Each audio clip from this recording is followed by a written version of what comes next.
Welcome to the College Football Survivor Show, where playoff survival is always on the line. Here are your co-hosts, Doug Lesmerises and Shehan Jeyarajah.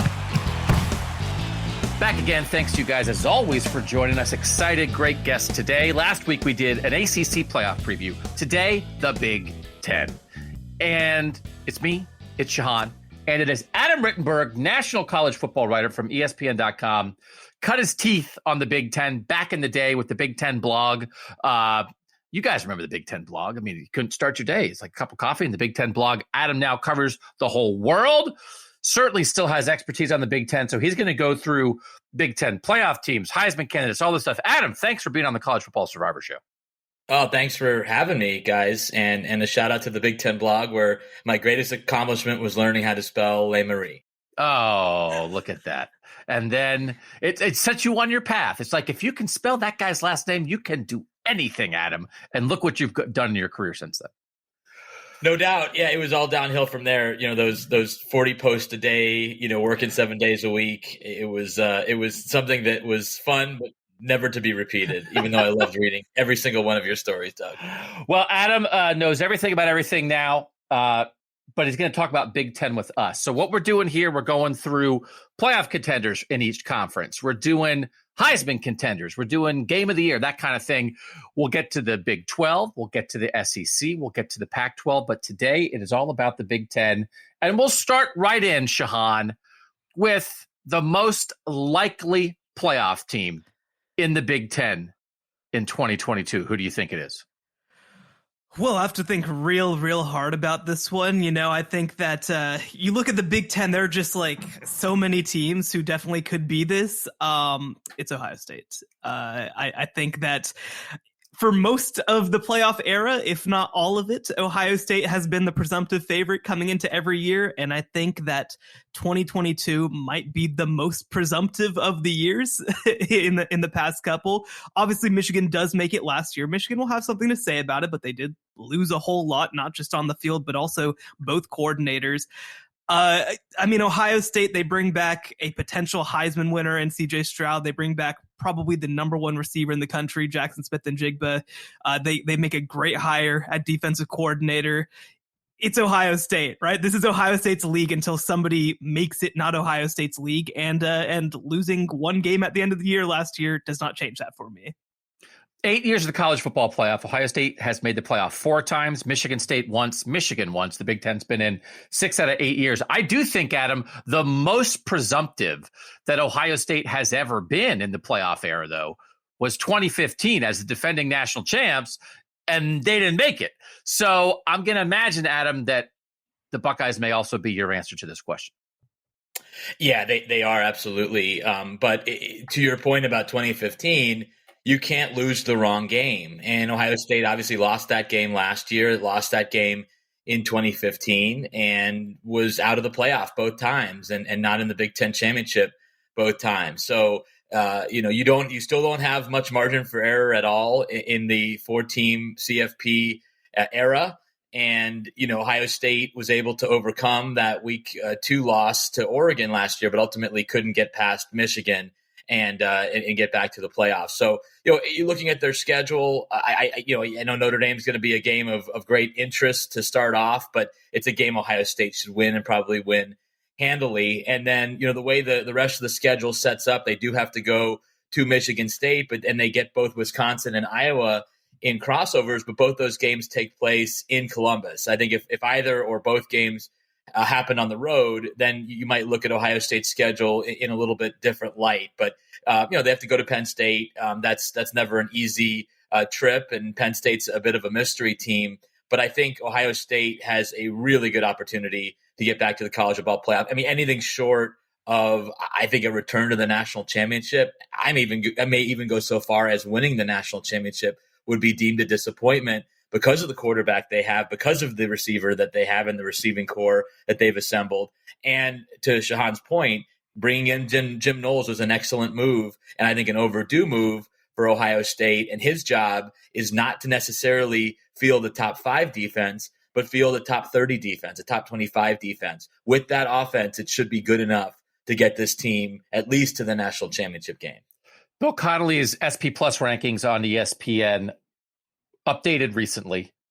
Ohio State 1 overall, 1 in offense, 13 in defense. That does seem to be the question. Of course, anybody answering this question, who's the most likely Big Ten playoff team? Of course, it's Ohio State. The real question is what might prevent Ohio State from getting there?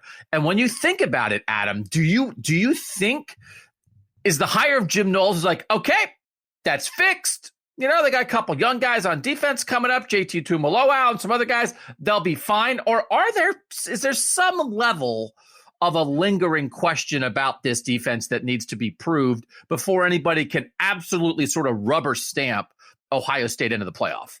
No, I think there absolutely is. You want to see them. You want to see how they perform under this new regime. And you want to see if some of the young players, I mean, one of the few positives last year for Ohio State on defense was that they played a lot of guys. They got a lot of players on the field in significant minutes, really from that opening game against Minnesota onward. And so how does that translate? Does that create a level of familiarity combined with, I think, a better defensive coordinator, better defensive scheme that leads to much more competency in how they play? Or do we have some of the same issues that surfaced at times? I'm just looking at who's going to expose them, though. I think not until maybe that game against Michigan State. I think Peyton Thorne's underrated. I think they have a really good receiving core. Maybe that's the team, especially after being embarrassed last year in Columbus, that might poke some holes in the Ohio State is going to cruise to the national championship game narrative. And really that stretch in October, I know there's an open week, but you got Michigan State on the road, Iowa at home after an open week, and then at Penn State. That's probably the season-defining stretch until you get to Michigan at the very end of the season. So, that's, I think, when we'll see if maybe all this optimism is should be walked back a little bit, at least on the defensive side. I mean, guys, I can't see any way, barring injury, that this is not a top 2, top 3 offense. You just can't convince me otherwise. Where are the holes? The offensive line, I think, could be even better. I really like the Justin Fry hire there. The receiving core is a machine. Every quarterback Ryan Day coaches is an elite player nationally. So, Travion Henderson's a sophomore. Mayan Williams is back. I just don't see any weakness on this offense. And so, if Bill's projection is correct and Ohio State's 13 in defense, there's no way they shouldn't get to the national championship game and probably win the national championship. Just to jump off of talking about Jim Knowles, the task is very different than what he did at Oklahoma State. Obviously he came to Oklahoma State 4 years ago, and this was very much a situation where, one, he needed to fully rebuild the defense, but two, he was going to have to do it with less. He was going to have to build a culture. He was going to have to develop playmakers. And now you're stepping into a situation where you've got talent. You've got elite 5-star type talent. So the question is, obviously he managed to match his personnel to a scheme through development at Oklahoma State. I'm curious to see, how does it work the other way? When you have the personnel maybe ready to go, is it something where he can adjust on the fly? Is it something where it's only going to take 1 year? The other part of this too, not to take it to another team, but like Oklahoma, we're talking so much about culture. We're talking so much about development. How long does it take to reinstill a culture? That's going to be, I think, a big question over the offseason. Of course, again, Ohio State, you're not starting from scratch. It's Ohio State. They were in the college football playoff and the national championship game in the past couple of years. But obviously, I think that anybody who watched Ohio State's defense against Oregon, against Michigan last year, there's work to be done. But if they hit, heading into the year, I think that there are 2 teams that are head and shoulders above everybody else, Alabama and Ohio State. And if that isn't the national championship game, I think that's a disappointment for either of those teams. I have been very curious and have asked Jim Knowles a variety of questions about this idea of sort of what you said, Shehan, that at a place like Oklahoma State, I think you're trying to elevate good talent to be great. And you're doing things like this Jack Leo hybrid stand-up defensive end spot where you're moving that guy around the line of scrimmage. You're trying to throw off a quarterback and maybe not let him know where that guy's going to rush from. Jim Knowles has called this a safety-dependent, a safety-driven defense, right? They're going to play 3 safeties. They're going to try to do some things on the back end to disguise coverages. And I sort of said, what if you had like Chase Young would you put him at the hybrid spot and move him around? Or if you have Chase Young, do you just want Chase Young to be Chase Young? Because you don't need to move that guy around. You just line that guy up over a tackle and say, win. So the most recent conversation I had with Jim Knowles, I was trying to get to that idea of the sort of the disguising and the moving guys around. Do you do that to elevate your defensive personnel? He's like, no. You do that because the offenses are so good, you have to confuse them. I am reacting to them. It's not about what I'm trying to do to better the guys on my side. I'm trying to throw off the guys on the other side. So that was slightly illuminating to me because for a moment I was sort of fixated on, man, can you almost mess up good talent by maybe trying to be too fancy? Because Ohio State, when it has been good defensively in the past decade, has basically been our ends are going to line up and beat your tackles and our corners are going to line up and cover your receivers, and that's it. And then when your talent's not great, when it's just okay instead of great, then you see what happens. And that's what happened in the last 2 years. So I do think I've come around on the idea of he can come in here, do what he does. The talent will be better. And I do think it will mesh. I don't have any real questions about that. But Adam, not to be like, I'm not trying to overthink it, but this is such a huge hire for Ohio State. He's making almost $2 million a year.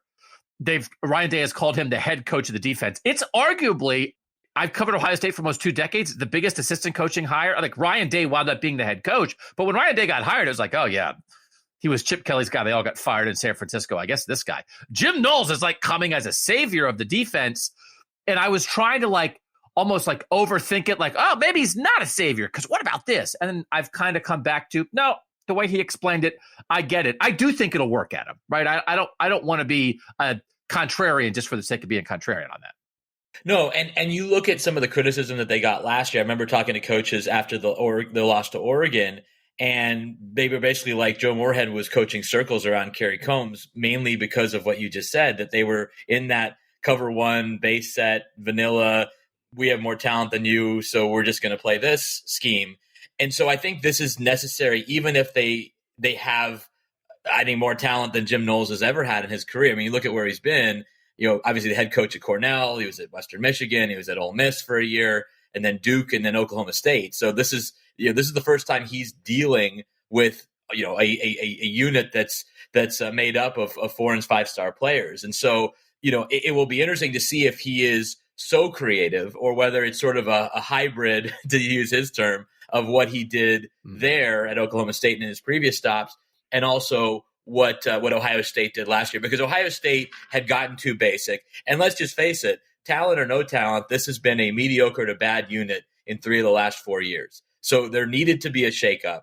I think the hope for Ryan Day was that Jeff Hafley would be there more than a year. That didn't turn out to be the case. And so that's why this is such an important hire. I agree with you. I mean, we could go through it, and obviously Larry Johnson was a big time hire for them, but he was a defensive line coach.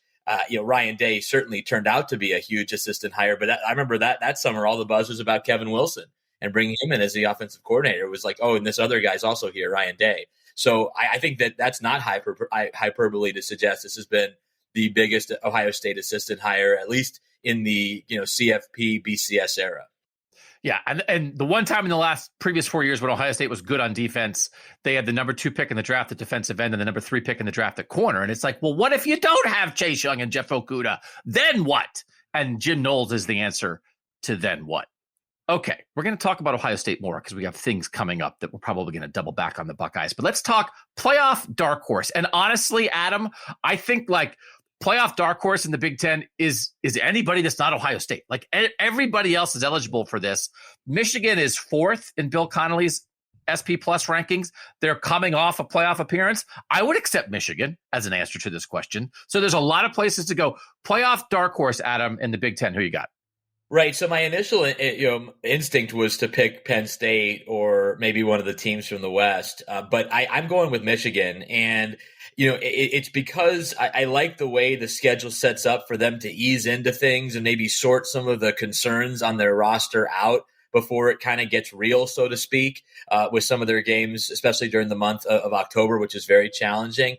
But I think what Michigan has is a formidable offense that needs ultimately some clarity at quarterback. We didn't get much of that this spring because JJ McCarthy was very limited. Didn't do much throwing or any throwing, and wasn't able to truly compete with Cade McNamara. That will change provided both guys are healthy in the preseason, but they almost have an extended preseason here, guys, because they open with 3 first-year coaches: Colorado State at home, Hawaii at home, Connecticut at home. Those should all be blowout wins and a chance to get both quarterbacks on the field doing things that they want them to do to ultimately try to make another run to the postseason, and also play a lot of guys on defense, increase those rotations to figure out who are my playmakers going to be, because we know that their system is going to be more or less the same than what they had last year with Mike McDonald. That's why you hire Jesse Minter from Vanderbilt, because he had been in that same Raven style defense with Mike and John Harbaugh and Wink Martindale. You bring him in to create continuity, but what you can't create is Aiden Hutchinson and David Ojabo and Dax Hill and Josh Ross. Those are a lot of key guys who aren't back. And so I think that's why that early stretch is going to be so important for Michigan. But their overall schedule is, other than that, the October 1st game at Iowa, they get Penn State at home. They obviously have to go to Ohio State, but they get Penn State and Michigan State at home, and their crossovers are Nebraska at home, Illinois at home, and then that October 1st game against Iowa. So I think this is a team where the schedule sets up well. They have that confidence coming off of last year, a reference point. I think they still have some good leaders. They ultimately need defensive playmakers, but there's a lot to like about their offensive personnel. I think you could make a case, and I'm curious your guys' thoughts, that their collection of receivers and tight ends might be the second best in the Big Ten. We know who the first team is. It's Ohio State. Maybe Maryland is that team.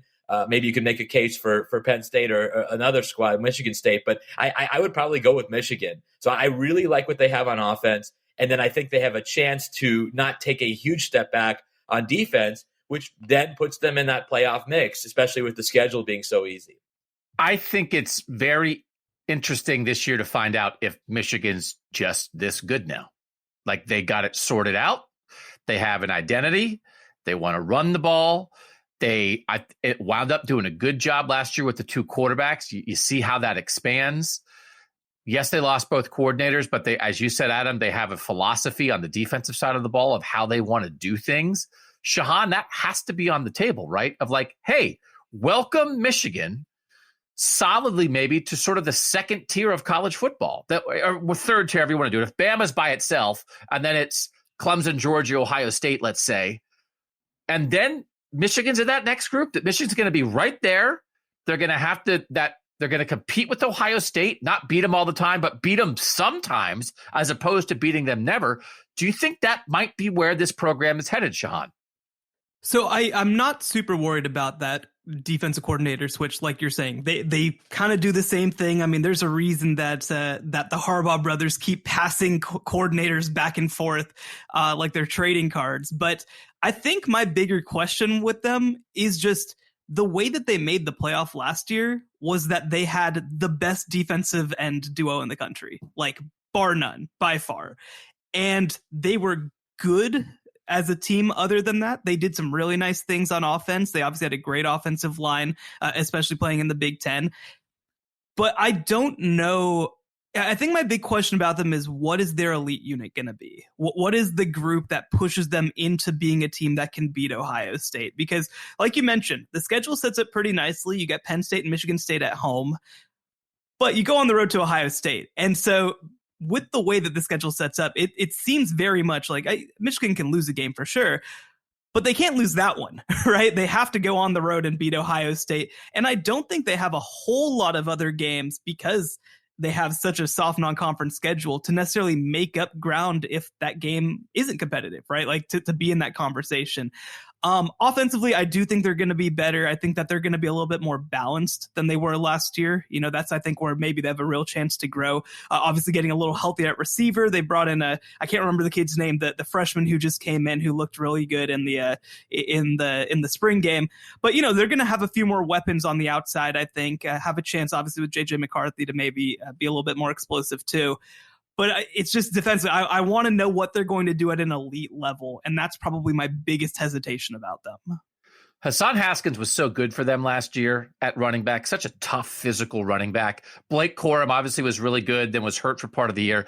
But Donovan Edwards, who's going to be their second year back this year, he was right there. When Ohio State was recruiting, Ohio State really needed to recruit backs in the recruiting class 2 years ago. And like Donovan Edwards, TreVeyon Henderson was like right there for Ohio State. That could have gone either way. TreVeyon Henderson gets to Ohio State and is relied upon immediately. Donovan Edwards gets to Michigan and is their third guy. It's sort of like a wrinkle guy, a little bit of this. I'm curious, Adam, you sort of mentioned this. I wonder if Donovan Edwards could really pop this year. They lose Haskins, but I think Corum and Edwards has a chance to be, I think, better even than what their run game was last year. Josh Gaddis last year was really, I thought, creative running the ball, that they wanted to be a run-first team, obviously, but they didn't just pound it into the defensive tackles for 3 yards every play. But they do have some skill guys, right? I mean, like you're not gonna beat Ohio State without a little sizzle with some skill guys. And Corum had that big run early in the second half last year against Ohio State. They sort of stuck a knife in the Buckeyes. I think they do have a couple guys like that. And they ended up patching it together at receiver last year once Ronnie Bell got hurt and still found a way. I do think, Adam, they might be significantly improved with the guys that are going to have the ball in their hands. Yeah, I think you hit on it, Doug, that they need the explosive play throughout their offense ultimately to take the next step. You know, they showed they could beat Ohio State, physically dominating Ohio State at the line of scrimmage, benefiting from the weather that day. It wasn't the only factor, but certainly a factor. But I think you saw in the postseason against Georgia, obviously a historically elite defense, that they're going to need, more downfield threats, at really every position on offense: quarterback, running back, wide receiver.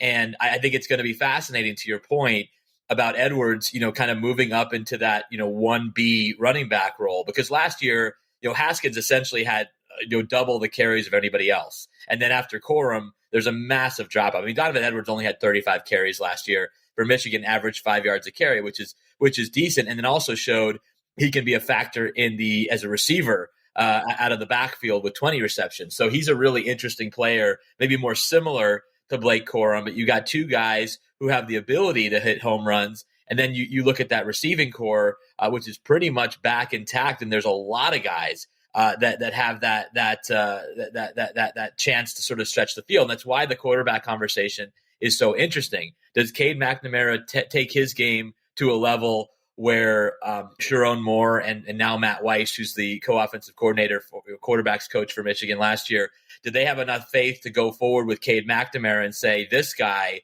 can run a more dynamic version of our offense?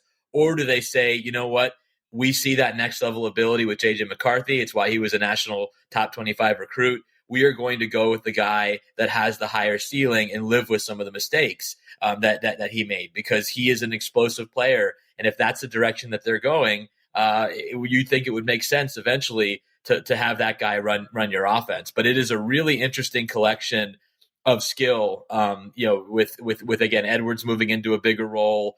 Fascinated to see, we saw Andrell Anthony have that huge performance against Michigan State. Can he take a step and be a more consistent guy for them at receiver? I love Eric All at tight end. I think we'll be one of the top, 5 or 10 tight ends in the country. So it's an offense that has a lot of positives going for it going into this season. All right, Shehan, who was your playoff dark horse in the Big Ten? I went with Penn State. I think that you look at Sean Clifford coming back, and I think obviously having Drew Aller back there too just lets you play with Sean Clifford a little bit differently, because you don't feel like if Sean Clifford gets hurt, then you're dealing with these awful players, to be frank, behind him. I think it does change the way that they're able to scheme it up a little bit. They have a great receiver in Parker Washington. Obviously, I wish that they had Jahan Dotson back. I think that would help a whole lot. And then defensively, I think that, like Michigan, they've built enough credibility that even though they've had turnover, obviously Jaquan Brisker going to my Chicago Bears, I think that they still have a chance to be really, really good defensively. And so I look at it, Doug, you've talked about this before.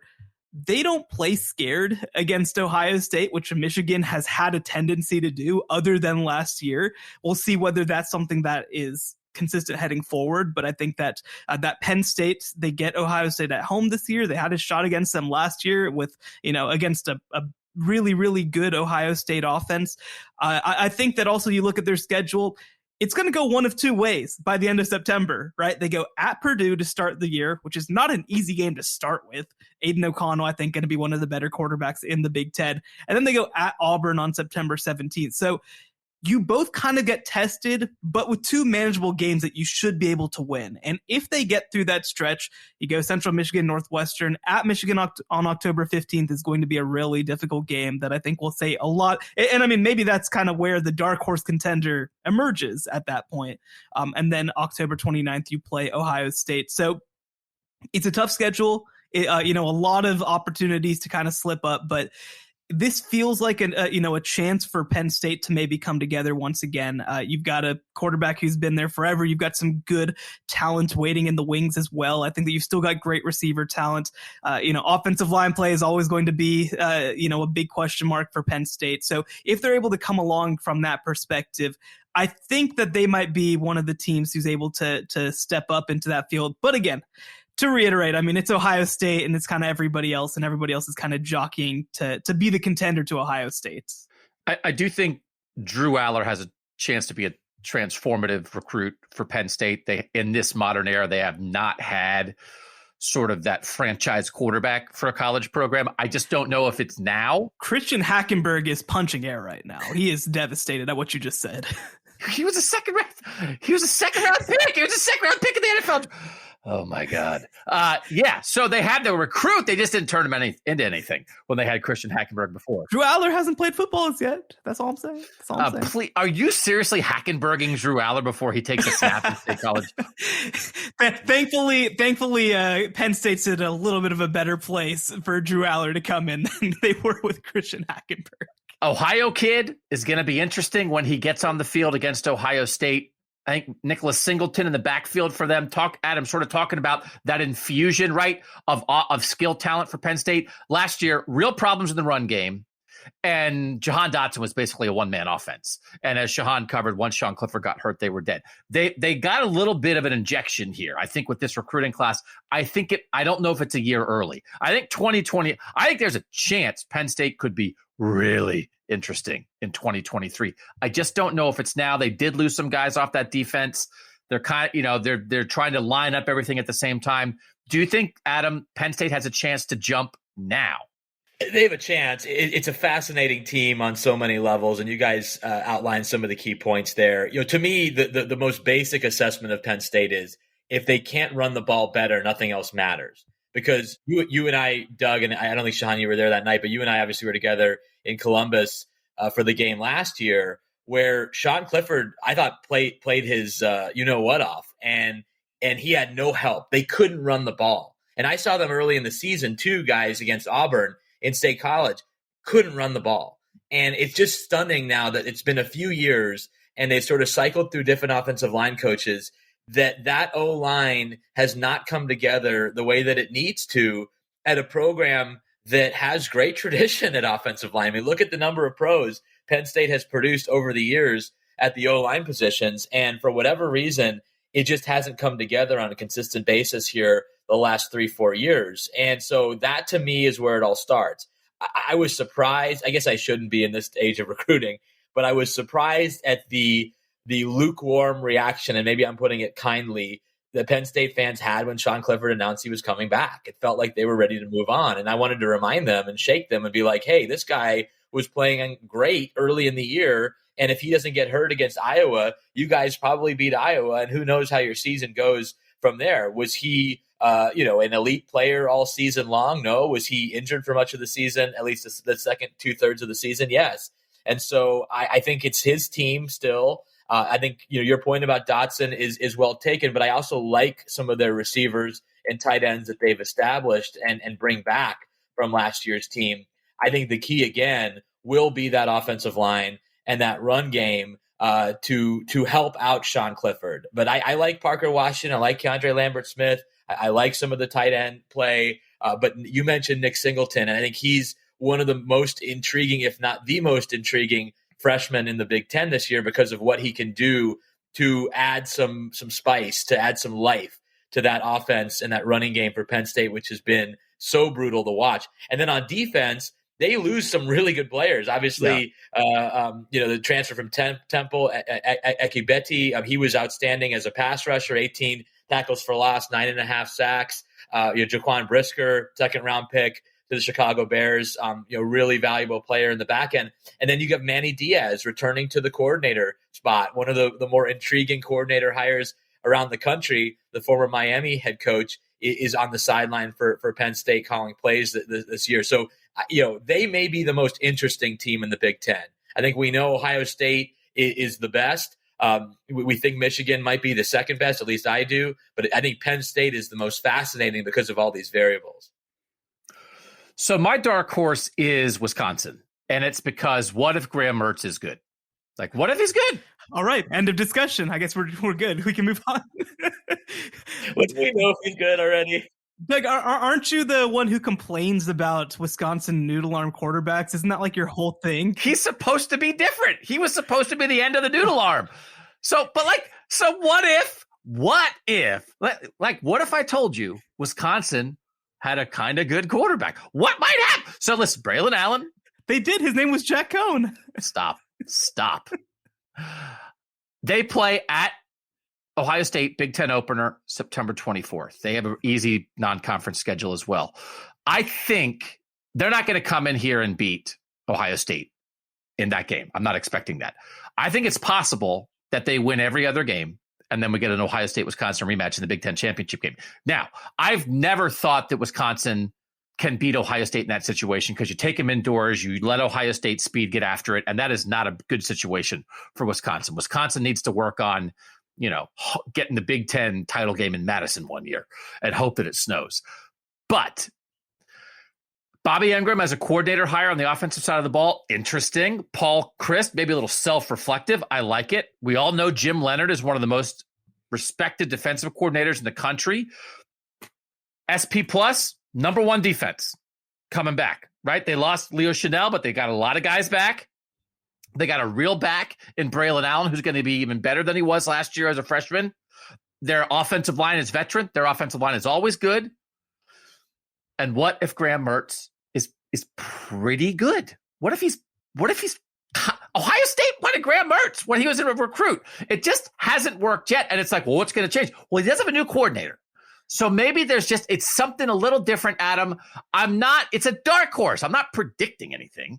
But I can see the how Graham Mertz is better, and I can see the path. They might be favored in every game they play, other than the visit to Columbus. So just win the games you're supposed to win and get to Indy and take your shot. That's why I picked the Badgers. Am I crazy?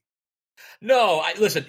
Historically, it's a very sensible pick, and since the Big Ten started its championship game in 2011, Wisconsin. This is the first time, guys. Wisconsin's gone multiple years without making it. They obviously made it the first, I think, 2 years, and then they've made it every other year since then. 3 years. They made it the first 3 years. And so they haven't made it since 2019, but they haven't been far away. I think their issues are pretty clear, and they're all on the offensive side. And to me, you bring up Bobby Ingram, and he's another interesting coordinator hire in this conference. And I'm as interested as to whether he can impact Graham Mertz, but also can he elevate that receiver group? Because they just have not had much there to work with. They've always had a good tight end. They've always had good running backs, pretty good to very good offensive line play.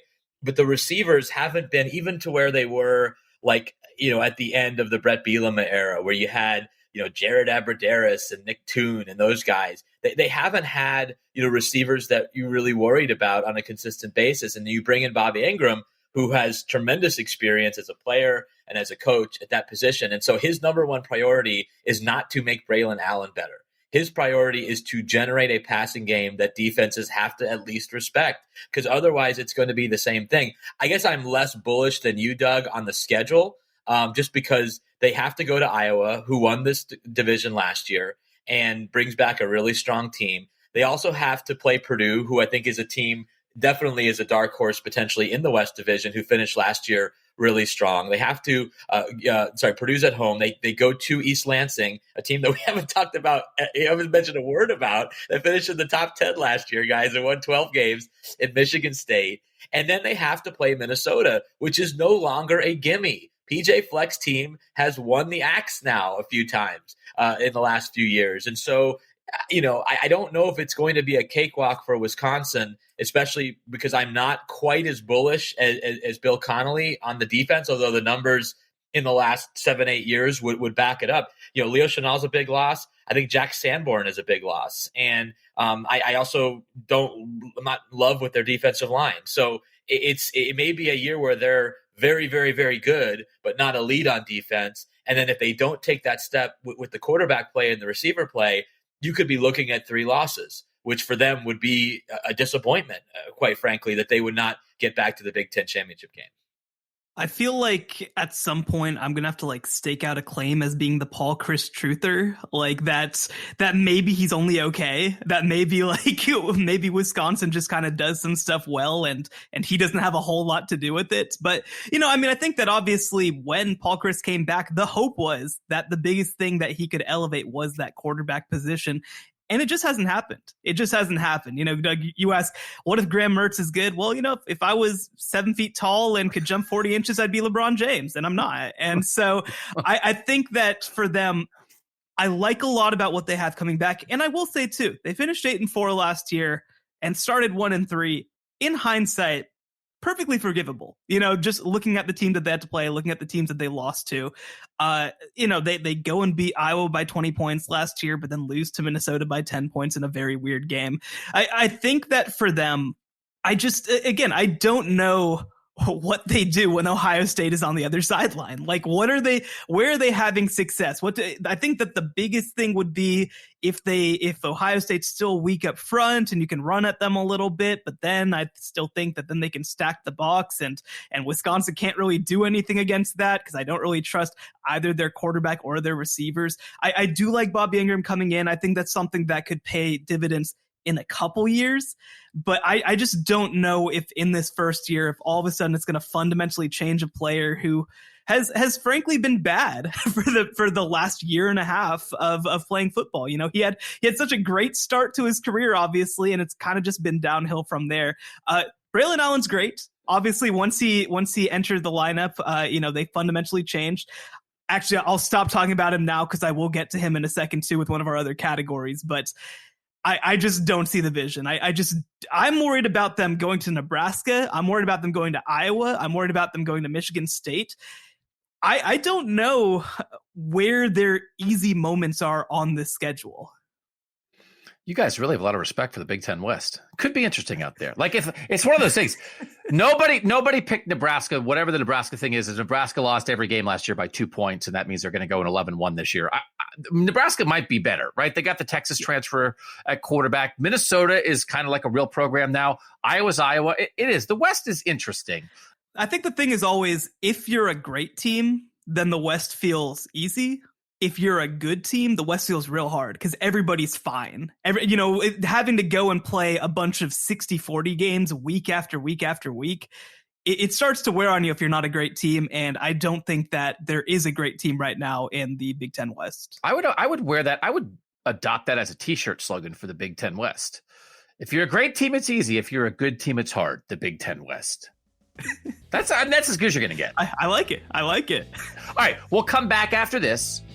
And we'll do Game of the Year. What is the most important game for the playoff race for Big Ten teams? Next on the College Football Survivor Show. Don't miss the College Football Survivor Show bonus episode this week. Available only on Apple Podcasts. Doug Lesmerises and Shehan Jeyarajah with our special guest, Adam Rittenberg of ESPN.com. Is it Ohio State-Michigan? Is there a nominee that isn't the Ohio State-Michigan game for the most important playoff game for the playoff race in the Big Ten? Adam, is it just that Michigan coming to Columbus? Yeah, it probably is, but I try to think of other games that would be impactful. And I think one that certainly comes to mind is Iowa at Ohio State. And that's going to happen on October 22nd. Actually, Iowa has Michigan earlier in the month. That could be another one. I just think Iowa is going to be a team that factors into this one way or the other. It's, maybe I should go with the home game, just because Iowa's so tough to beat at home. Michigan comes in on October 1st, really having played nobody in its September schedule. They do have Maryland, who might be a little bit of a test for their defense, but I think one of those games, I just have a feeling, is going to be weird and will be impactful. But in terms of the playoff, I picked Ohio State to make the playoff. I picked Michigan as my dark horse. So certainly that game at the end of the season is going to be incredibly impactful as far as who gets to the playoff from the Big Ten. Sean, what'd you have? Yeah, I mean, I think that those are both great choices. I'm gonna look at that first week of the season, and I think back to last year. Georgia plays Clemson, and that game ultimately kind of ruins the ACC's playoff chances. Now, the ACC is not the Big Ten. The Big Ten will probably be fine and have a playoff contender regardless. But if Ohio State loses to Notre Dame in week 1 at the Horseshoe, it makes things a lot more complicated for everybody in the Big Ten, because then Ohio State has to win out. They have no choice. And everybody else, I think, loses a couple of points along the way. Whereas if Ohio State beats Notre Dame's probably going to be in a transition year, potentially a top 10, 15 team. It builds a lot of credibility for the league and for everybody else in it. So I think that Ohio State-Notre Dame game is going to be a huge opportunity for Ohio State. It's going to be a huge opportunity for Notre Dame. And I think that it's a big moment for the Big Ten just to kind of show their might with their, top team obviously going against a first-year head coach. I think that Notre Dame-Ohio State game has a chance to be competitive. I think Michael Mayer is a really tough matchup for Ohio State, one of the best tight ends in the country, maybe the best, one of the best too. And Ohio State's linebacking core is probably the weakness of the defense. Do they line up a safety over him? I don't know exactly how they're going to deal with him.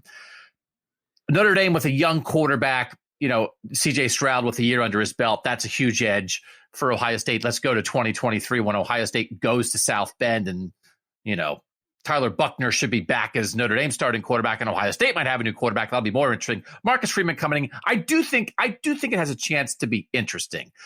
To note on Iowa, Ohio State, again, it's part of why people are having discussions right now about, do you get rid of divisions? Do you have teams play each other? Ohio State has not beaten Iowa since 2013 because they've only played once since then. And that was in 2017 in Iowa City, where Josh Jackson had 3 picks. And Nate Stanley had the game of his life, and Iowa beat Ohio State. So Iowa and Ohio State have played some interesting games. They put in the Terrell Pryor era, they played some really tight games. Ohio State had to kick a game-winning field goal one time in Columbus to beat Iowa. Potential for something very interesting. But I am obviously saying Ohio State, Michigan, because, Adam, I am curious. I do think there has been a psychological block with Michigan. I think they got in their own way. They didn't. The last 15 years, they haven't had as much talent as Ohio State. But at moments when you thought they could compete, there were too many moments where, whether it was the revenge tour or other things, where it feels like they were trying so hard to overcome the way the series had swung, that they were they were stopping themselves as much as Ohio State was stopping them. Now that they have a win, I don't know if that barrier's been broken. And I am a little curious, Adam. Ohio State's now going to be thinking about this all year, because last time Ohio State lost to Michigan, it was the Luke Fickell year. Urban Meyer came in, like, you flush that loss, it's gone. This is the first time they've had to sit with a Michigan loss for a whole year and basically almost 2 decades. I assume they'll be okay, Adam, but we don't know for sure. And there's a small part of me that wonders, will Ohio State now get in its own way, because they've been thinking about this loss for 365 days, and none of these players and none of the guys in this coaching staff have really gone through that before. Yeah, it's a really interesting dynamic. And because I think you and I have talked about this before, Doug, that like the 2011 game, there were probably some somewhat illegitimate wins on the Ohio State side of the series too, like going back to like the mid 2000s, but that was a pretty illegitimate win for Michigan. I mean, think about all the circumstances that Ohio State was dealing with that season, but this was not. This was a real win that they got last year. There was nothing fluky about it. They physically dominated Ohio State.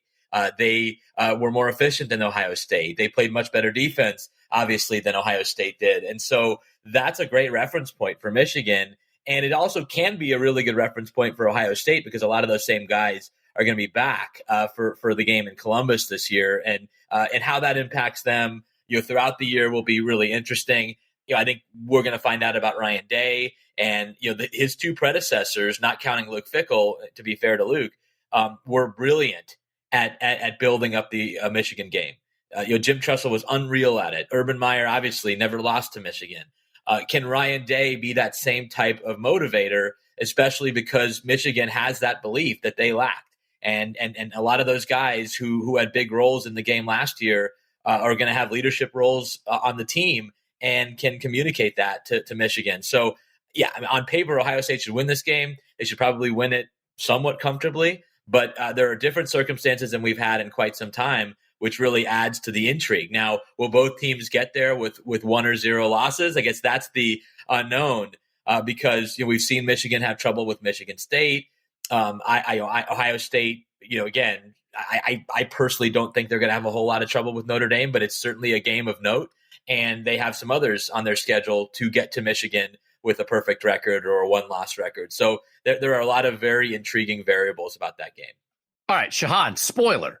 This is the team that, maybe they're not in the playoff race, but could they win a game that screws up somebody else's? People know what a spoiler is, Doug. What's a spoiler, sports guy? Who's your spoiler in the Big Ten this year? Well, I did look at Purdue's schedule because Purdue is like the always spoiler. Like that's just kind of their deal. And they don't really play anybody of note in the college football playoff race. So I'm going to go to where Adam said, and I'm going to go with Iowa. They play both Ohio State and Michigan. They play Michigan at home on October 1st. They play Wisconsin also on November 12th. So they get a lot of these teams. Last week I picked Louisville for this reason, right? Because they have so many opportunities to ruin people's seasons. I think Iowa has that same opportunity, and they're going to be an interesting team. I think that they're going to be a relatively high variance team, kind of like they were last year, where, when they force turnovers, it's going to make sense. When they don't, it's going to be maybe a little bit of a slog. But I think that especially against a Michigan team that might be trying to figure out whether it can pass the ball on October 1st, that's going to be an interesting game. I think that could be one that really swings the Big Ten East race in some ways. Obviously, I think that for a team to be a spoiler truly in the college football playoff race, they have to play Ohio State, which they do. I think that there are several opportunities for Iowa to make their case, and so for me, they're the spoiler. Okay, so I'm going to go with a team that I sort of thought filled this role last year, and I think this team will eventually become a factor. Maybe not in a playoff race, but maybe in a divisional race in the Big Ten. But they're not there yet, so I'm going to go with Illinois. Because I think Brett Bielema might use like 18 personnel or something. Can you have 8 tight ends on the field? He'll do something, and he has 2 real opportunities here. One is Illinois is at Wisconsin on October 1st. That's the week after Wisconsin plays Ohio State. And if Wisconsin's coming off an Ohio State win, they'll be set up for Brett Bielema to ruin their lives. Or if they're a little downtrodden, maybe Illinois goes and surprises somebody there. And then, even more so, Illinois is at Michigan the week before the Michigan-Ohio State game.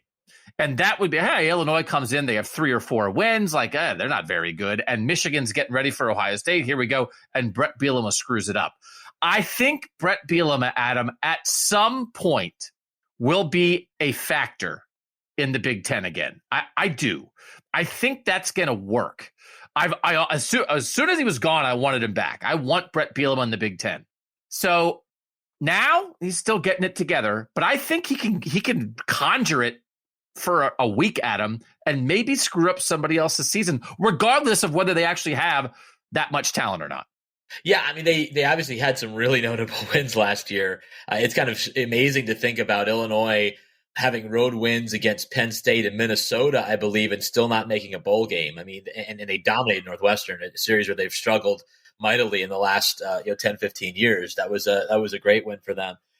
So it's possible. I think Illinois probably regresses this year looking at their roster. I mean, that they had a lot of seniors. They actually had quite a few guys that were NFL draft guys. And then there was this sort of massive gap between their senior class and their freshman class that they've tried to fill a little bit through the transfer portal. So I probably wouldn't go with Illinois as my spoiler, but maybe for one game, it's certainly possible. My inclination was aligned with Shehan in Iowa, just because they have both Michigan and Ohio State on the schedule in a relatively short period. And if Iowa can get it going, is somewhat like Wisconsin with their quarterback play, I think they're going to be really good in other areas of their team. I think their line play is going to be good. I think their running backs are going to be good. Their defense doesn't get the same national recognition as Wisconsin, but Phil Parker, I think, is the most underrated coordinator in the country. If you look at what he's done, I mean, they've had the Big Ten Defensive Back of the Year more than anybody else since the award started. I think much more than anybody else. So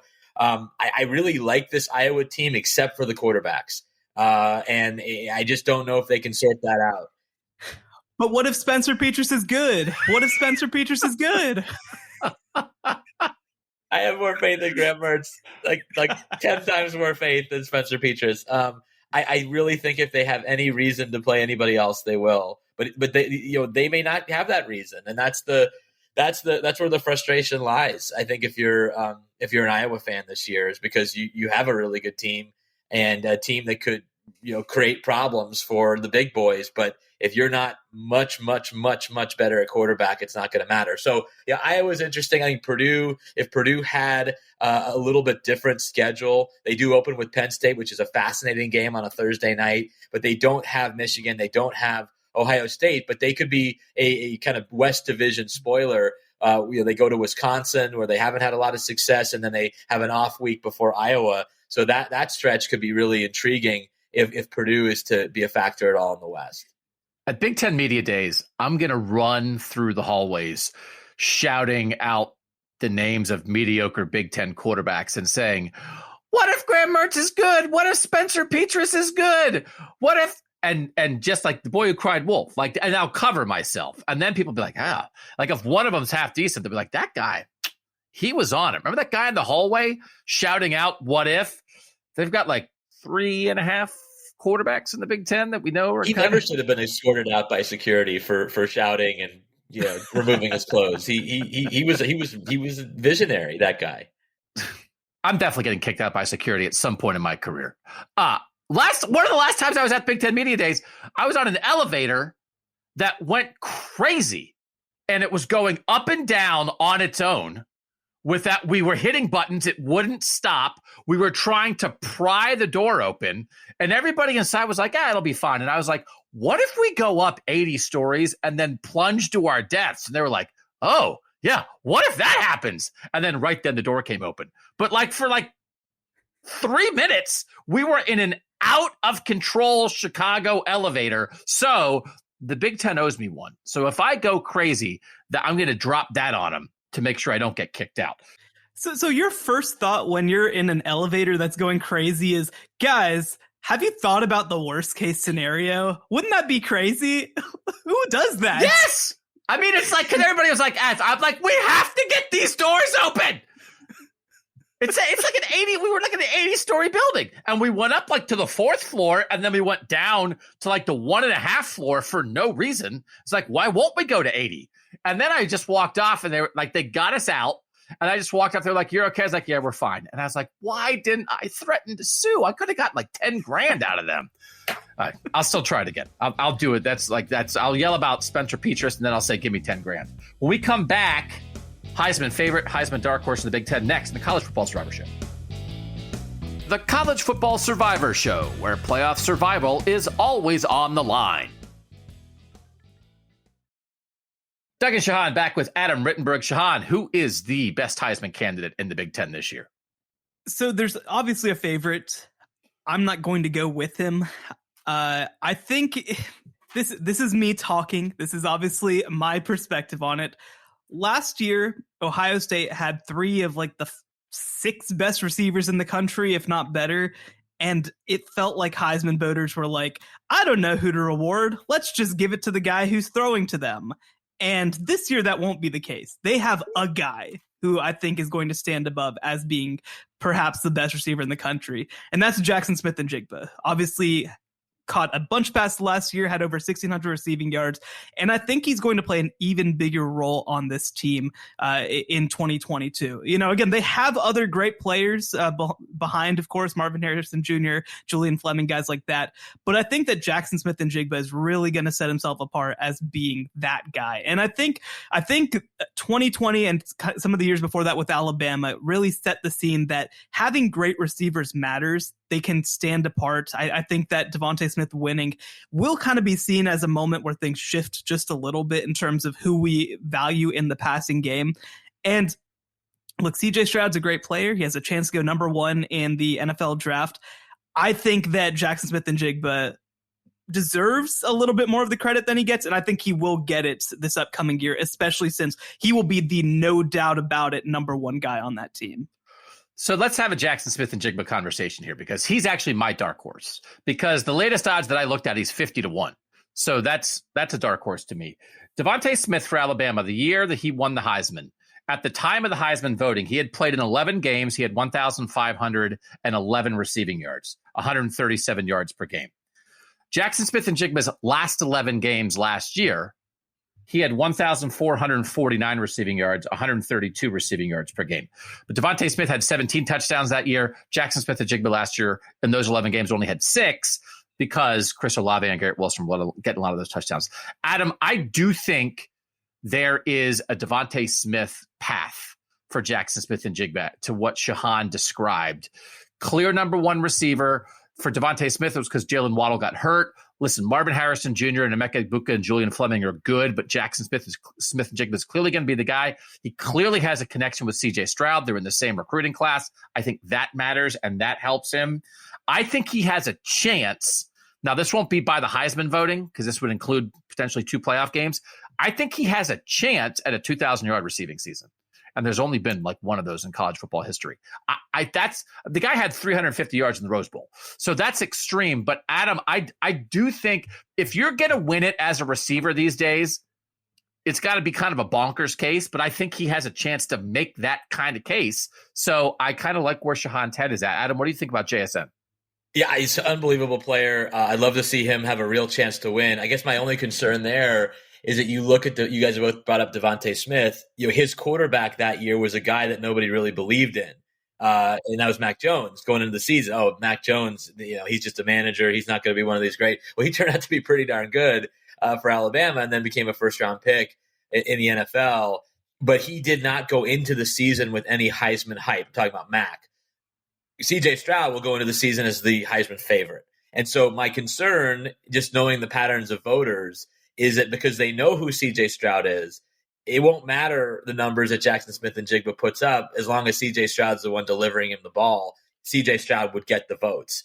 So I'm curious to see if one of those scenarios that you guys outlined could actually come true, because I just don't see how it wouldn't be Stroud over Smith-Njigba unless we have a bunch of those Rose Bowl type games. But again, even that game, who was creating more buzz? Was it Stroud or was it Smith-Njigba? Maybe Smith-Njigba just by a little bit, but you're going to need a lot of those if Stroud is the guy delivering those passes, because he's already a known dude. He's already the favorite in many people's mind, ahead of a guy that won the Heisman last year in Bryce Young.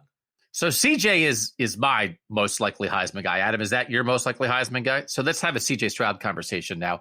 I do think tying this conversation together, and you sort of implied this, Shehan, I think a Jaxon Smith-Njigba case has to be accompanied by some doubt about CJ Stroud. That, in 2021, he had Garrett Wilson and Chris Olave. And then, in 2022, Jaxon Smith-Njigba is so good, he'd make any quarterback look this awesome. And then maybe this year, if the other receivers don't put up huge numbers and it really is a passing game centered on Jaxon Smith-Njigba, because we lean quarterbacks, because CJ Stroud was a Heisman finalist last year, because he's projected as a high first-round pick, there would have to be something, Shehan, that creeps in, right, about CJ, because CJ's obvious, and it's one of those things. They're teammates, they're friends, they're going to both do it together. But do you think that's possible, Shehan, that maybe he doesn't run at all? He's a pocket passer. His best attribute is his brain. He doesn't have a rocket arm necessarily. He's really smart and accurate. And maybe that's just not as quite as enticing to people. Because the funny thing is, Adam, hype-wise, there's no comparison between CJ Stroud and Mac Jones. Actually, kind of how they play, I actually think there are some comparisons between CJ Stroud and Mac Jones. I actually think there's some comparisons between CJ Stroud and Joe Burrow, too. I think CJ Stroud might occupy some place sort of in between Mac Jones and Joe Burrow. But Shehan, do you think how do you think that'll sort itself out as people think about these guys as Heisman candidates? Well, I think that there's a couple things that you would look at. One, I think it's just having tunnel vision, right? Because last year, you look anywhere on the field and you're CJ Stroud, there's a guy who's open every moment because you've got three of the best receivers in the country. And by the way, an NFL tight end in Jeremy Ruckert. And by the way, an NFL running back in Travion Henderson. What he had last year is just unmatched. So I think that heading into this year, if there is a period of transition where he's just eyeing JSN the entire time down the field, I think that that's going to be part of it. Obviously, at the beginning of last year, his numbers were good, but people didn't necessarily love the way that he was playing. Right. I mean, he ended up sitting out because of that shoulder issue that he was having. And by the time he came back for Rutgers, he was obviously a little bit more back to normal and looked a lot better from there on out. So I think that it would to some extent depend on, does he have a slow start? Does he maybe, because the thing with a quarterback too is a quarterback is allowed to have 0 bad games to be a Heisman winner, right? That's just how being quarterback works. Every moment is analyzed, all this sort of stuff. With a receiver, I mean, you got to be close to that 100-yard mark, I think, most games. But if you have an off week in a not very significant game, I don't think it matters as much if you then go on in a big game and have 10 catches for 217 yards, right? I think it's just a different path. CJ Stroud has to be perfect as a quarterback in some ways, in a way that I don't think Jaxon Smith-Njigba needs to be. And the other thing too is just, this isn't necessarily about doubt about CJ Stroud, but I think that look at the numbers last year, right? I mean, Jaxon Smith-Njigba, 95 catches, 1,600 yards, 9 touchdowns. Obviously, we expect his touchdown numbers to go way up with those 2 other guys off to the NFL. And I think, though, that, I mean, you look at the group. I mean, after those 3, it's 27 catches for Travion Henderson, 26 for Jeremy Ruckert. I think that the path is 120 catches for Jaxon Smith-Njigba. It's close to 2,000 yards. It's close to 20 touchdowns. And I think that then it's also nobody else on the team having more than 50 catches, right? I think that that's probably the path where it's just so far and away, obviously Jaxon Smith-Njigba's team, which, I mean, the system's obviously going to set other guys up to get catches. They just throw the ball a lot as a big part of it. But I do think that that the path is probably for Jaxon Smith-Njigba's numbers to be so overwhelming to the point of reaching nearly half of CJ Stroud's passing yards. And I think that that's very much possible. It maybe doesn't have to be accompanied by CJ Stroud doubt if Jaxon Smith-Njigba has the greatest receiving season in the history of college football, right? Which I think is possible. That's the ceiling. What's the ceiling? Last year, as the number 3 receiver for Ohio State, he had the more receiving yards than anybody in Big Ten history. Now, as the number 1 option, could he have more receiving yards than anybody ever? Yeah, I think he could. So if he does that, even if CJ Stroud is great, it's CJ Stroud is awesome, but this guy is better than anybody's ever been at his position. I do think that's the case. Real quick on CJ Stroud. Last year, he averaged running and passing combined. He doesn't run at all, but he had averaged 348 yards per game, finished 4th in the Heisman. Dwayne Haskins in 2018 averaged 362 yards per game, passing and running, finished 3rd in the Heisman. Justin Fields, 2019, averaged 263 yards per game, 100 fewer yards than Dwayne Haskins, finished 3rd in the Heisman because Justin just had a little more sizzle. He's obviously a dual threat quarterback. He can run. He can make spectacular plays. Last year, CJ Stroud, his last 9 games after he set out the Akron game, he averaged 386 yards per game combined. If he does that for 13 games, he'll have, that's actually with just passing yards, he'll have 5,000 passing yards by the time they vote for the Heisman. Joe Burrow, when they voted for the Heisman in 2019, had 4,715 passing yards when they voted, and he won overwhelmingly. They both have a chance at him at historic record-breaking, record-shattering seasons because it's Ryan Day's offense. They're very skilled. It's what they're going to do. So it's interesting to think about. I do think there will be a race. Who will it be? You can't rely on voters. Voters are silly. So I had Stroud as my favorite, Jaxon Smith-Njigba as my dark horse. Adam, did you have a different dark horse? Yeah, I struggle with this a little bit. I probably should have gone with Smith-Njigba now thinking about it because you guys made a lot of really good points. I ended up going with Braylon Allen from Wisconsin. And, just based on a guy that, was so consistent as a 17-year-old. And God, I sat across from him this spring, guys. He does not look like I looked at 18 or like either of you guys look. He is built differently. And he's a very impressive young guy and obviously a very talented player. And so I think he's going to get the ball a lot for Wisconsin. We know that. We know that's how they like to beat people. And I just think that if he can build off of what he did last year and perform, well in some of their bigger games, obviously struggled against Minnesota, but was over 100 yards every other game this year when he was the featured back for the Badgers. Sorry, last year as a true freshman. Obviously went for 228 against Nebraska. So I think he's an interesting one because we've seen Wisconsin running backs win the Heisman, obviously Ron Dane, but also generate some buzz for the Heisman, whether it was Monte Ball or Melvin Gordon, Corey Clement even a little bit in his career. And then obviously, I'm forgetting the guy that was just there, the record setting. Jonathan Taylor. I don't know, just complete brain fart there. But yeah, Jonathan Taylor was just unbelievable. So it's not a position where you have to wave your arms and say, look at me, I play Wisconsin, a running back for Wisconsin. It's a notable position nationally. And if he comes out and puts up some big totals because of his story, and I think that there'll be some intrigue in him as a possible dark horse for the Heisman. Another guy too, a running back. I mean, we haven't even talked about Travion Henderson, whether he can take that step for Ohio State. And, whether their offense maybe isn't so pass oriented, and you can get him involved as an explosive player. But I would go with Allen as my pick. Interesting. I think that it's going to create some debate here because, Shehan, your dark horse is Graham Mertz, right? No, it's not. And also, I don't need to talk about every single player on Ohio State's roster. We know that they're all really good. So mine was actually also Braylon Allen, but another name that I had down on my list was Aiden O'Connell from Purdue.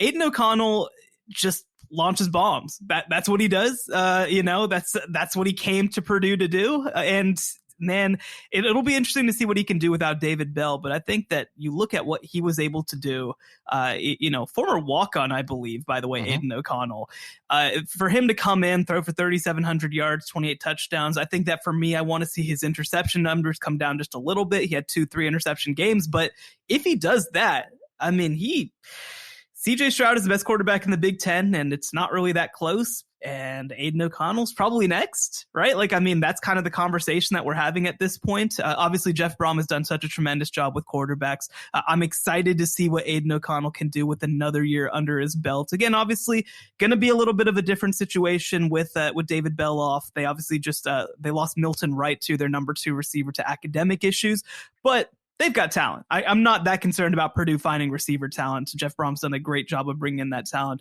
And again, I'm curious to see whether they can continue to build. I think that obviously Jeff Brom had such a strong start to his career at Purdue and things kind of petered out. Last year really looked a little bit more like what we came to expect from him.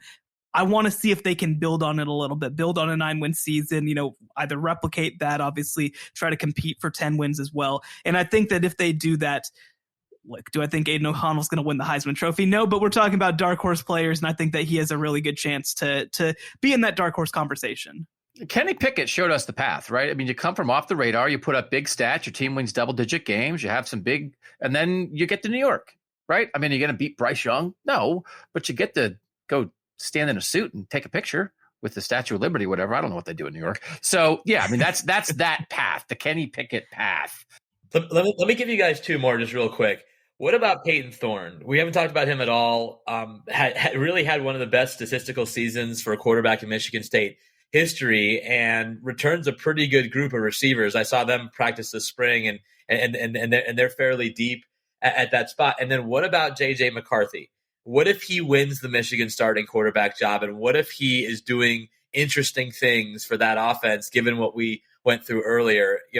I know that's sort of a knock against Cade McNamara, but if JJ can win that job at some point and starts to do some buzzy things, does he get some love for the Heisman?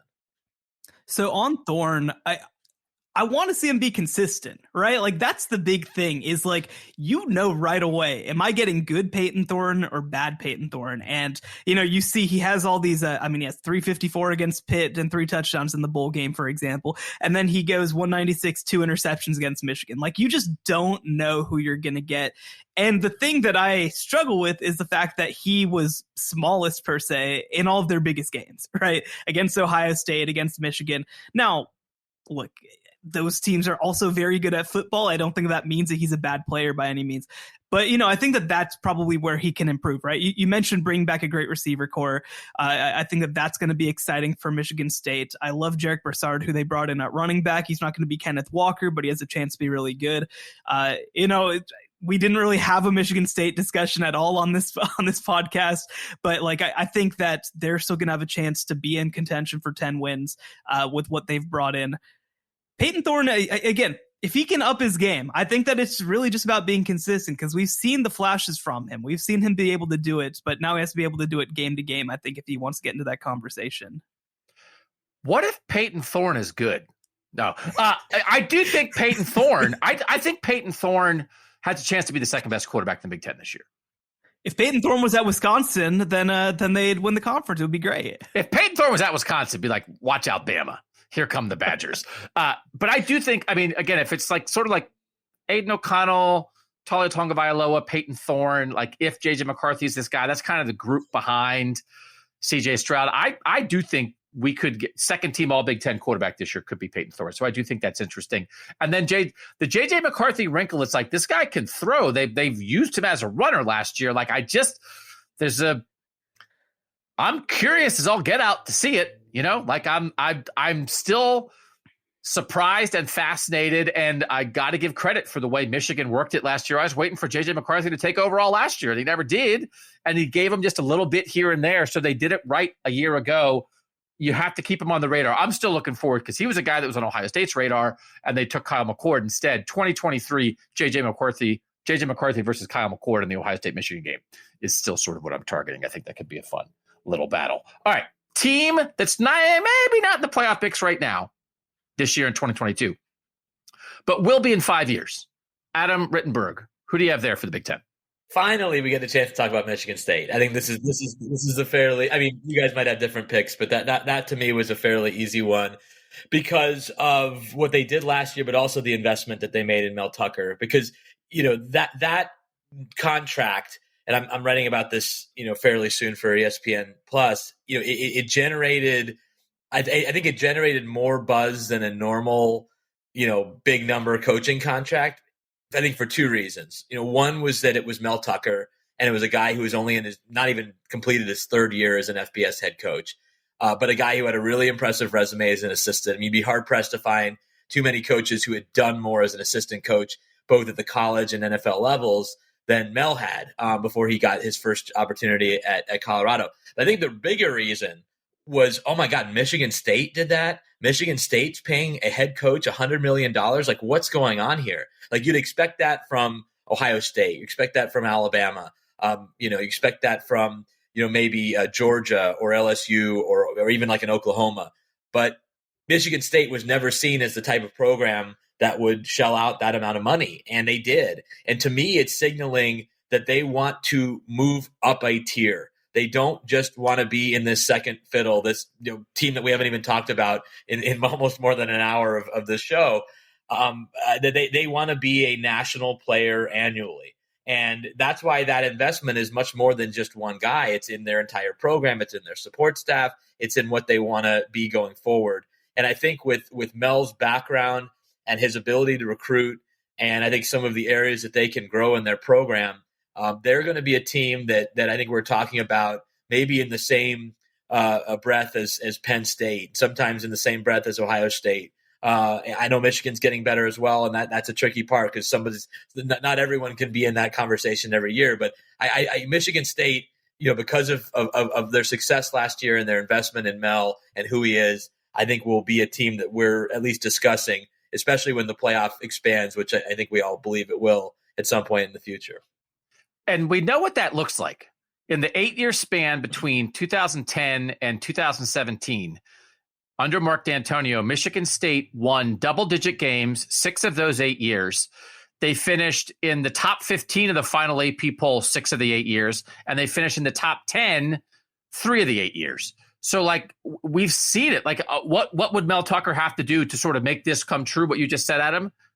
Do what D'Antonio did a decade ago. Like, we know what it looks like. And Mel Tucker's his own guy, but he's a defense-first guy. He's got Ohio roots, just like, right, Mark D'Antonio did in a lot of ways. Like, it's a similar profile, and that profile has worked in East Lansing in the past. And then if Mel Tucker, he's worked the portal, right? He seems on the edge, the cutting edge of what's happening in the sport right now. I don't think this is crazy at all. Now, the hard part about that is D'Antonio took advantage of Michigan's downturn. And if Harbaugh's going to stay and be good, or if Michigan's back, as you said, you can't have 4 top 10 teams in the Big Ten East, probably. But Mel Tucker, I don't think Mel Tucker's going anywhere. I think that's a good pick. But could it be this thing? We always talk about the SEC, and like there are all these teams that are capable of winning, and we don't talk about the Big Ten in the same breath, namely because the history hasn't really backed it up. It's been Ohio State has been the only capable team in many years. Penn State, in 2016, they lose one less game. They're in that playoff conversation. Michigan has obviously made the playoff. Michigan State made the playoff once. Can we talk about that group of 4 similarly that we talk about Alabama, Georgia, LSU, maybe Texas A&M, Florida? Could we ever get into that same conversation? Or because it's the Midwest and it's not the Southeast and not all 4 recruit in the top 5 or have that ability, we'll never get to that same conversation? I think if they go about it different ways, I don't think all 4 of them can try to win the same way. And I know Mel Tucker is going to want to, he doesn't want to live in the portal. He doesn't want to have 20 starters out of the portal every year, but he's been smart and calculated so far. If he can continue to be that way, Ohio State is recruiting nationally for its skill guys, which opens up Drew Aller as an Ohio guy to go play at Penn State, right? If Ohio State's going to chuck it around, but Michigan's going to run it, and run it really effectively, if they all do it a little differently, Adam, I think they can find their lanes and all succeed, as long as they're not all trying to succeed the same way. Of course, the recruiting terrain in the Midwest is not as fertile, so it makes it harder. But I don't think it's impossible. I think it's a very good point, because it's not about like, oh, well, Michigan State lost 4 games last year. They weren't very good. It's like, hey, man, they lost to Michigan, Penn State, and Ohio State. They played right with them in every game. They lost one other goofy game, but they were good at football. And now maybe the next year, they'll win 3 of those 4 games and be right in the playoff mix. I do think capability, not just do you do it, because if you have all good teams, someone's going to lose, but capable of doing it, maybe we do see 4 Big Ten teams get to that threshold. Shehan, who's your team 5 years from now? You go first. I'm going to talk crazy after that. All right, I'll say Penn State if Drew Aller changes the trajectory of the program. If Drew Aller, not that Drew Aller is going to be the quarterback in 5 years, but if Drew Aller, we sort of saw this with Dwayne Haskins and then Justin Fields at Ohio State. They changed Ohio State into a place where, hey, I want to go there and throw. If Drew Aller can do that at Penn State, they once upon a time had Justin Fields as a recruit, then he decommitted. They have not had a guy like this. If that's real and he puts up 3 or 4 years of big numbers and some big time wins, and then the next top 50 national player or quarterback says, yeah, State College, let's do that. I think Penn State has a chance to change who they are. And everything they've done, they're good at defense. They've had a great secondary, right? They've been, kind of an old school team. They've obviously had some troubles on the offensive line, but if that happens, that's a new Penn State. And I think it's on the board that it could. So I'll say the Nittany Lions. Now Shehan can go crazy. So what is the biggest development that is likely to happen in the next 5 years? I think there's 2. 1, obviously the expanded playoff, I think is coming. 2, and this is the more consequential thing, I think we're finally going to get rid of divisions. And with that, I'm going to say Maryland. So wow, okay. A big part of it is, look, you got to figure out which team from the East, if you're going to be saying all that, which team from the East is going to emerge out of that. But I think that they're in a moment right now where Virginia Tech are good, not great. North Carolina's kind of come in and taken that recruiting area. I don't think it has to be that way, right? I don't think that there's anything about North Carolina that has to be that way. And so Mike Locksley came in, he recruited a couple top 20 classes. I think that he's recruiting pretty well. But I think more than anything else, not having to play all 4 of those teams that Adam mentioned every single year will fundamentally change what this program is. Because you look now in the Big Ten West, I mean, Iowa's had good recruiting classes because of it. Wisconsin recruits well because of it. And a big part of why they're able to be what they are, even Minnesota, I'd point to what they've been able to do over the past couple of years. So much of that is the fact that they have an easier path. And Maryland, Rutgers, Indiana have been put in literal hell relative to their programs for the past however many years at this point. I think that when the divisional structure does change, I think that Maryland will get a much easier path. I think that they'll probably, whether it's common opponents, however they end up doing it, I think that it does end up being an easier path for them. And so, look, playoff is obviously, pie in the sky type stuff. But when you do have an expanded playoff, when you're pushing for 12, and when the schedule is manageable to where maybe you can be a little more in that Iowa and Wisconsin tier, I don't think it's impossible. I think that Maryland has been really held down by the fact that they have to play one of the toughest schedules in all of college football. And it's one of those things that would feed on itself. If the schedule relaxes a little bit, you start stacking a few more wins. Now all the recruits in the DMV start thinking of Maryland as a place where I can go win there. I don't have to. That's a fertile recruiting ground. If Maryland would own that recruiting ground, and again, we don't know, maybe Tony Elliott at Virginia gets it going and they try to own that. Virginia Tech is not what it was in the height of the Beamer era. I think that's an interesting choice. And I think that the other thing that I'll mention is we saw it a little bit with Indiana. When Indiana had their really nice season, people flocked it. People were like, whoa, this is exciting. I didn't realize it could be like this. And they put together a really good recruiting class. They got a good transfer class. And of course they collapsed like a dying star onto themselves. But I don't think that means that the path won't be there for another team that maybe has their moment. And like you said, the DMV area is stacked with talent. The Tidewater area, not far from there, stacked with talent. I think that Maryland is an attractive place to be if things work out. You got to invest, I think, is the big part of it, right? I mean, that's going to be, I think, one of the fundamental questions. And I don't know if Mike Locksley is the guy who can get them there. I think that it might have to be another hire. But I'm intrigued, I think, about what Maryland can be in a world where they're not encumbered by Ohio State and Michigan State and Penn State. And, like I said, I'm willing to talk crazy. Yeah, I think you make a lot of good points. I think the Locksley thing is where I'm caught up. He's 15-49 as a head coach. And, I think he's a guy that can get you maybe 7-8 wins. I don't think he can get you to that next level necessarily. And I don't know, guys, if we're talking enough about, I know that your comments earlier about the West were spot on, Shehan, but we haven't really mentioned PJ Fleck and what he's done. Nor have we mentioned Pat Fitzgerald. I know they've had 2 really bad years, but it feels like those bad years have completely invalidated 15 pretty good years and some really good years. I mean, they've made the Big Ten championship game twice. Minnesota has elevated its program. I guess because someone who's covered this league for so long, I tend to lean more towards the folks who've been around for a while and kind of know how to win in the Big Ten. Even if you get rid of divisions, it could be hard. It will be harder for Northwestern. It will be harder for a Minnesota. Curious what Greg Schiano can do as a guy who's now been kind of in the league for a little while. But I guess I tend to go a little bit more towards the coaching sure things versus those who certainly can bring in talent. Mike Locksley's done that, but they've also they haven't beaten the West teams. They haven't beaten Northwestern. They haven't beaten Minnesota. They haven't beaten Iowa.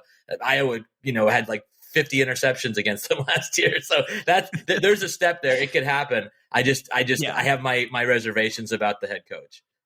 I think that fundamentally they need to have an identity, right? I think that that's obviously what the teams who are in that second tier of the Big Ten do, is they figure out what they can do. Obviously, Northwestern, it's been defensive. It's been hard-nosed. Wisconsin, it's been that physical running game along with the defense.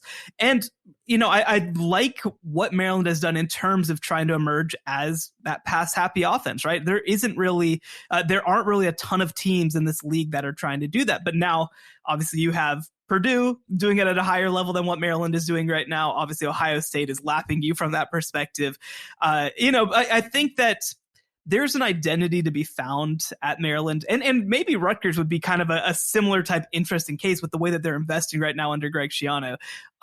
Again, not that they necessarily will be playoff teams, but where they maybe have a chance to emerge into that second tier and have a defined identity and really have ownership over what they are. I think that's what you want. If you're a Maryland fan right now, you just want to know what you're going to get on a football field on a given week.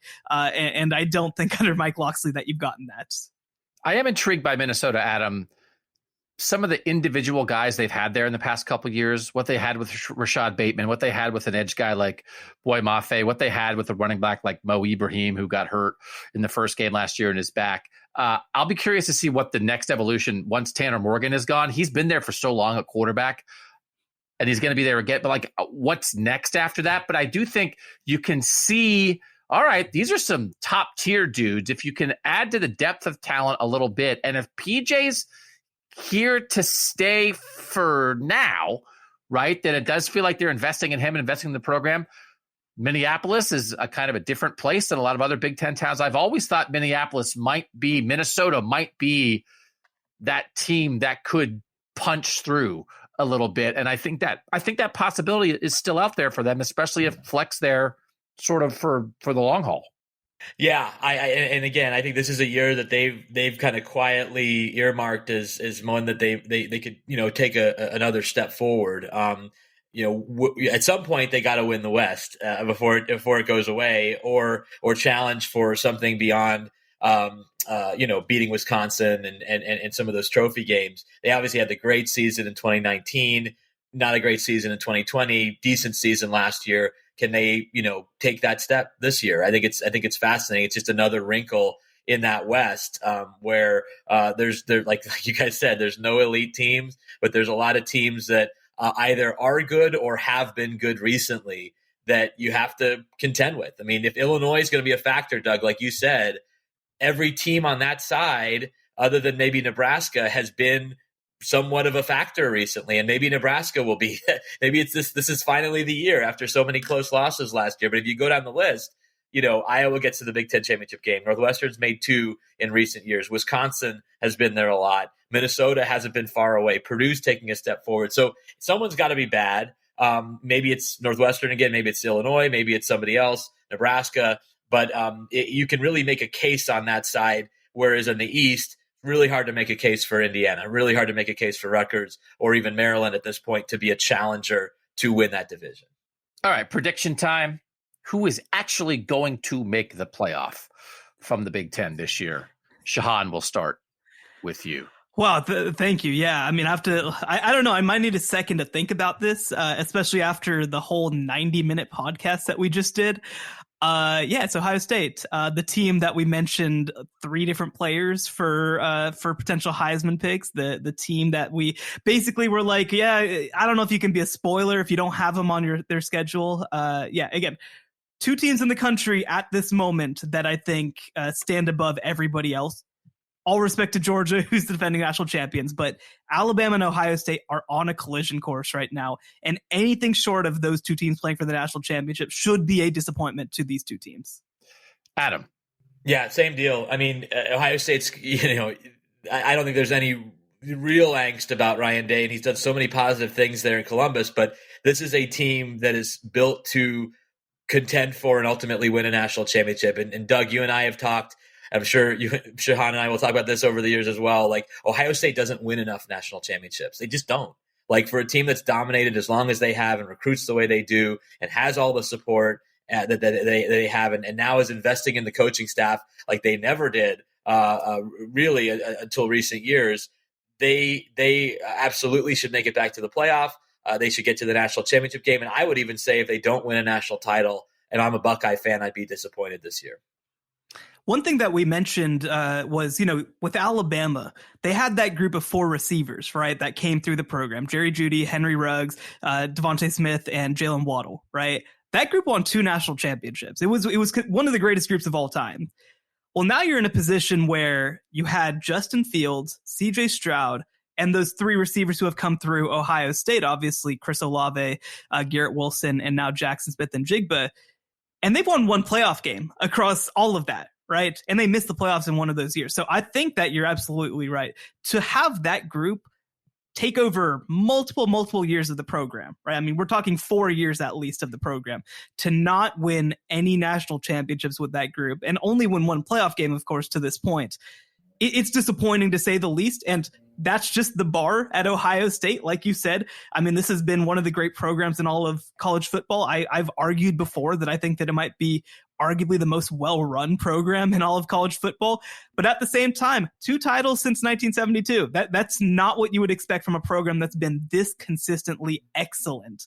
And so I think that 2022 is a big year for them to try to get back into that discussion. I think they're probably the best team in the country. I do think it can be hard. Like, you look at the Ryan Day, like 2018 was so crazy in so many different ways. But like, since Ryan Day took over, make the playoff, lose the semifinal against Clemson, they probably should have won, but LSU as a super team was waiting anyway. 2020, they make the national championship game. And then 2021, they lose at Michigan for the first time in a decade, and it keeps them out of the playoff. I just feel like the whole Ohio State season is figure out a way to block Will Anderson in the national championship game. Because Aiden Hutchinson and David Ojabo ruined their season last year. Make sure C.J. Stroud has enough time against Alabama. It's like DeJuan Jones and Paris Johnson get to work. Yeah. Regular season, third Big Ten championship. We get it. But like, block Will Anderson. That's the whole Big Ten season is that, which is crazy. Because you have a bad day and all of a sudden you don't get to Will Anderson. But they should. I agree with you. They have all the makings of a playoff team. They have the rightful expectations of a playoff team. And I think they will be a playoff team. But even beyond that, you got a veteran quarterback back. Because then again, I mean, you get 2 years of starting quarterback. Is Kyle McCord going to be ready to win a national championship as a first-year starter in 2023? I don't know. This is their year in a lot of ways. This is their year. And I think most people probably view it that way. All right. He's Adam Rittenberg. A lot of work on ESPN Plus. I pay for it. Worth it, right? Definitely worth it. Because definitely cool. Come on, guys. You guys aren't as bad as the coaches, though. The coaches are my favorite. The coaches who, hey, bro, can you email me your story? And I just text back their salary. You can afford it. So yeah. I appreciate the support. You're telling me that like the athletic department can't even get like an athletic department-wide ESPN Plus subscription? I mean, for me, it's just the bundle, right? Like, I'm over here watching The Mandalorian and then going and checking out some Adam Rittenberg work. Like, that's easy. No problem. Do you ever see The Mandalorian, like in the cafeteria? No, I haven't been back, but we are going in for our first meeting post-pandemic in August. So I will certainly let you know.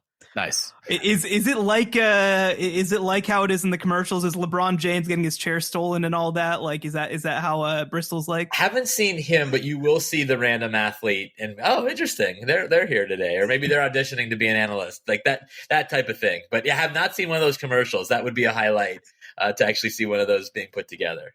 All right, so make sure you're reading Adam Rittenberg on ESPN.com and ESPN Plus. Make sure you're reading Shehan Jeyarajah at CBS Sports, and make sure you're listening to the College Football Survivor Show every week. Subscribe wherever you listen to podcasts. We also have that bonus episode for Apple Podcast listeners. This week, Shehan and I talked about that Jimbo Saban thing, along with everybody else. But our thoughts on that. We'll keep doing these playoff previews for different conferences. For now, we appreciate you guys listening. For Adam and Shehan, I'm Doug, and that was the College Football Survivor Show. The College Football Survivor Show, where playoff survival is always on the line.